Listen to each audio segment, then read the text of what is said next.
The hotel lobby was filled with a quiet excitement. I, Ichino's Riku, stepped into the venue to attend the job offer ceremony for the company I had always dreamed of. Working for this company had been my dream since I was a child. The joy of having it become a reality naturally relaxed the rules. My brother had built up the company with just one car. Seeing him like that, I had made up my mind that I would do the same someday. And today, with the realization that my efforts had paid off, I headed to the reception desk. But halfway there, I stopped. A middle-aged man in a suit was throwing dirt at the receptionist. How many times do I have to say that? How useless. The air froze at his voice. All I could do was stand there. I didn't know at the time that man was the one who would greatly change my destiny.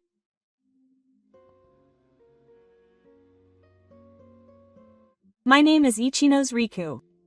I was born and raised in a small town in the countryside. We weren't particularly wealthy, nor were we particularly unfortunate. We were just an ordinary family like any other. The only thing that was special to me was my older brother. My older brother, Ichino's Manabu, was 13 years older than me. He started the company all by himself when I was still in elementary school. I heard that he really started from scratch, without any parental support. Even as a child, I was dazzled by his appearance. By the time he became a high school student, I had already started seeing his company name on the internet, and during his college years, he had appeared on the cover of a magazine as the president of a listed company. I had always respected my brother for that. I wanted to work with him at his company someday. I wanted to be in the same field, but I absolutely did not want people to think that I had joined the company because of my brother's influence. That's why I decided to join the company on my own, without relying on my brother. I majored in economics at university and even obtained qualifications. I was often given leadership roles in clubs and seminars, and I also worked hard on self-analysis and interview practice. Job hunting was by no means easy. There were plenty of students aiming for major companies. It took many times more effort to secure a job offer, but my efforts were not in vain. I received an official offer letter from my brother's company, Lumen Links Company, Limited. Of course, there may have been someone who had noticed Ichino's last name somewhere in the interview. Even so, no one gave me any special treatment just because I was the president's younger brother. On the contrary, I sometimes felt people looking at me, trying to assess my abilities so that I wouldn't have unnecessary expectations. That's why I was proud of this job offer. I can proudly say that I really earned it with my own efforts. Today, I finally put on my suit for the job offer ceremony and headed to the venue, feeling nervous and excited. As I entered the hotel lobby and followed the instructions, I noticed a tense atmosphere. A male employee was being yelled at in front of the reception desk. How many times do I have to tell you? That's why you're no good. The voice belonged to a middle-aged man in a suit. He was mercilessly hurling words at the nervous employee standing there. No one tried to stop him. The male employee being yelled at was trembling slightly. I hesitated. Maybe I shouldn't be sticking my nose in as a job offer recipient, but I'm sure my brother wouldn't keep quiet in a situation like this. I don't think that's the right way to put it. The tense atmosphere filled the air as the man turned to me and glared at me with a deep sense of satisfaction. Who are you? Yes, I'm Ichino's, who is scheduled to attend the job offer ceremony today. I'll remember that. Was it just my imagination that I sensed something meaningful in those words? The man snorted and disappeared into the back. The receptionist was in charge. No, it must have been an employee from the General Affairs Department. I saw him bowing his head. I took a small breath and passed through the door to the swimming pool. With a faint shadow of anxiety in the back of my mind, the announcement of the ceremony was made and the venue fell silent. A man slowly appeared in the men's area in front. That face. It was the man who had been yelling at the General Affairs Department employee in the lobby. A heavy weight sank into my chest. I couldn't believe it, but I checked the red envelope. Kojima Toshiaki, head of the Human Resources Department. The moment I saw that name, a chill ran down my spine. That promising man was, of all people, the head of Human Resources. That person was the head of Human Resources. Kojima walked through the noisy venue, grabbed the microphone leisurely, and smiled. Hello, everyone. Welcome to LumenLinks Inc. today. This is a memorable first step. He seemed cheerful, but there was a hint of condescension in his words. I could tell from his tone that the atmosphere was gradually getting colder. You will experience the harshness of society from now on, but for now, please welcome me. Yes. After the welcome speech was over, the presentation of the certificates of acceptance began at a signal from the field of vision. The successful candidates, whose names had been called, came up one after another to receive their certificates. Proud smiles lined up along with the sound of applause, but a strange feeling remained in my chest. 50, 60, 70. My name was the only one not called. It was strange, maybe I hadn't been called yet. The 80th name was called. The venue was filled with small applause. At that moment, Kojima lowered the microphone slightly. At the end, a murmur spread, and my successful candidates looked at me anxiously. Everyone thought that there must have been some kind of mistake. I wanted to believe that myself. But the next moment, Kojima gripped the microphone again. And then he looked straight at me and said, "Oh, that's right. What's your name again?" It took me a few seconds to realize that it was me who was being called out to. My body wouldn't move. I couldn't say anything. Only my gaze crossed with the birth. "You're the one who did it." "Oh, no. You're not." The castle went completely silent. In this atmosphere, no one laughed or offered to help. I don't need anyone who would defy me. You were acting all high and mighty at the reception earlier, weren't you? My heart beat hard once. There's no way you're going to cry and cancel just because of that. The air around me froze at that moment. Everyone was looking at me, but no one said anything. I tried to speak, but my throat wouldn't move. I couldn't yell back or ask any questions. I stood up quietly. I slowly and silently started walking towards the exit of the venue. I felt a gaze piercing my back, but I didn't look back. As I stepped outside the venue, a slightly cold breeze brushed against my skin. Still, I walked with my back straight, unfazed. Biting my lip, I wondered if it was going to end like this. Without stopping, I left the venue. The front door opened late at night. I was sitting in the living room in my suit. The hands of the clock were pointing to midnight. You were at the Uchitan ceremony today, weren't you? Yes. My secretary just told me that you weren't at the venue. Did something happen? I quietly told him everything. About the reception. About my name not being called because of my feelings. About my job offer being revoked in front of everyone. I listened to him without interrupting until the end. I could clearly see that his expression was gradually becoming colder and more tense. His silence carried more weight than his words, and in his eyes, I could see a deeper sense of longing than anger. It seemed to be anger not only towards Kojima, who had behaved unreasonably, but also towards the fact that such things were happening in the company that he had come to realize. Eventually, he stood up and came to the company to say it. His voice was filled with anger and quiet determination.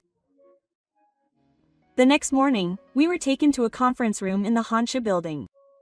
My brother sat down and looked through it dispassionately. I sat next to him, breathing silently.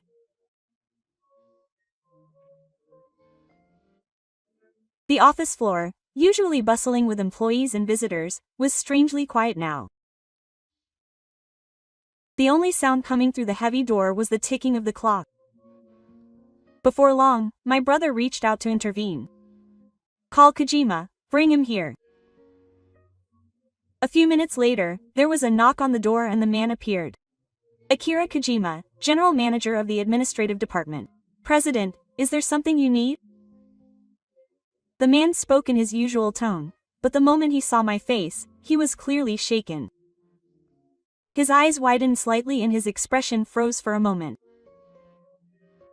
The prospective employee I had chased away yesterday morning was sitting quietly next to the president. The moment he realized the meaning, his attitude changed visibly. Shima's gaze flickered between my brother and me several times. I could clearly see the invisible sweat dripping down his forehead and body. I wanted to confirm the personnel decision regarding the cancellation of the offer. I hadn't heard about it, but I thought I had made the right decision. We have taken appropriate action against those who behaved in a manner inappropriate for the company. This young man is my brother. A small gasp echoed in the conference room. Kojima remained silent for several seconds, staring at my face and unable to move. My brother finally managed to squeeze out a hoarse voice. He was a person who was not selected on the market, but was hired after a formal interview and after evaluating his abilities. "I heard that you arbitrarily revoked that offer because of what you saw at the reception. And then you arbitrarily revoked the offer? That is asking too much. Should I punish him?" But there is no evidence of his remarks, and punishment is not necessary. His voice rose and he completely lost his composure. The man who had mocked and laughed at me in the men's room yesterday was no longer there. War swam through the air. The man who had believed that he could use his own resources to build someone's future, just a few hours ago, shrank rapidly. His forehead remained silent, listening to Kojima's words. Beside him, I simply stared quietly at my brother's back. "President, I intended to make a decision as a human resources manager, not as a market person." At first, his voice was weak, but gradually he began to heat up. Before the job offer ceremony began, I had been giving instructions to correct the poor receptionist's behavior. Suddenly, this young man interrupted and said, "I don't like the way you put it," as if I was in the wrong. He never made eye contact with me, and just kept throwing words at me. In front of visitors from outside the company and other job offers, my position was in danger of being destroyed. The head of the HR department, who was the face of the company, was being publicly criticized by a new employee. I felt that this was a serious breakdown in order. My brother's expression was not at all pleasant at those words. However, Kojima pretended not to notice and continued speaking. At this point, he decided that if he continued to join the company, there would be trouble in the future, so he took strict measures as a warning. This was not a cancellation as a final punishment. It was more of a warning. After taking a breath, Shima sank back into his chair. But Ad's expression was not there. Rather, he unconsciously wiped the sweat that had formed on his forehead with his hand, as if trying to figure out what to say next to save himself. Besides, I've seen a lot of new graduates in my life, and these kinds of risky students often cause problems even after joining the company. That's why I decided it was best to get rid of them early on. Quote, "You have a good eye for people." He sounded like he wanted to say that out loud. But the more he spoke, the more anxious he became. To be honest, if I had known it was my brother, I might have responded more carefully, but I made my decision based on the sole purpose of protecting the company's standing order. I have absolutely no malice towards any individual. After all, without solid evidence, this matter will end up in a standstill. It was clear to anyone listening that those words were a desperate defensive battle. I didn't say a word in response, and just stared at him. The fact that my brother wasn't saying anything was putting more pressure on Kojima than anything else. Even so, Kojima tried to speak, but no sound came out. The words got stuck in the back of his throat, and only his expression twitched slightly. His brother slowly raised his face and said in a low voice, "Do you need proof?" Kojima shook his shoulders in surprise. I had prepared that part for him in the middle of the night last night, and I have a witness. Come in. The door to the conference room opened. The man who appeared was the one from the General Affairs Department who had been yelled at by Kojima in the lobby yesterday. He straightened his back and took a calm step. Excuse me. I will testify about what happened yesterday. Kojima opened his eyes wide, and his face was clearly frightened. Yesterday, I was at the reception desk and had been told off by Director Kojima in a harsh tone. There were multiple reports of the Sun being late, and I had been unilaterally forced to take responsibility even though it wasn't my fault. Then Ichino's appeared and said, "That's not the way to put it," and tried to understand my situation with a calmness that was unbelievable for a candidate. At that moment, the tension inside me suddenly eased.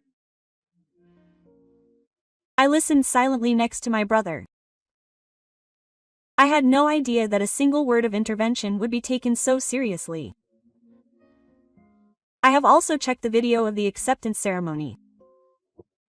It clearly recorded the scene where Ichino's name was the only man not called and not given a single word.